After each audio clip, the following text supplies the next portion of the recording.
আমাকে তোমরা ভুলে গেছো না মনে আছে গো? কালই পাটনাতে ফিরেছি জানো। ঘরে এসে তো ঘরের অবস্থা দেখে বেহাল দশা আমার, কারণ ধুলোর পাহাড় জমেছিল। প্রায় 1 মাস পরে ফিরলাম। ঘরে এসে সারাদিন কাল ওই কাজগুলো করতে করতেই কেটে গেছে, মানে ঘর পরিষ্কার করতে করতে।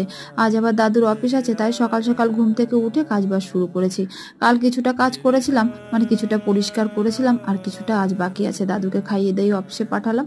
তারপরে একটু ফ্রিজে জল রাখলাম, কারণ এখন না ওই আরও জল খাওয়া যাচ্ছে না, ভীষণ গরম হয়ে যাচ্ছে, গরম পড়ে গেছে তো প্রচণ্ড। তাই ওদিকে জলটা রেখে দিয়েছি, আর এদিকে আমার ফিশ ট্যাঙ্কে একটাই ফিশ ছিল, সেটা মরে গেছে সে দেখি জানো। তাই আর কি ওটাকেও পরিষ্কার করে রাখলাম। দাদু কোনো এক সময় গিয়ে 2টো মাছ নিয়ে আসবে। কালকের সমস্ত ডোরমেটগুলো ধুয়ে দিয়েছিলাম, সেগুলো ছাদে মেলা ছিল, তুলে এনে জায়গা মতো রাখলাম। তারপরে চান ধান করে ঠাকুর পুজোটুকু করে নিয়েছি। সকাল থেকে এখনো কিছু পেটে পড়েনি জানো, তাই ভাবলাম তাড়াতাড়ি করে পুজোটুকু করে খেয়ে দিয়ে যে জামা কাপড়গুলো কাল ধুয়েছিলাম সেগুলোই গুছিয়ে রাখি।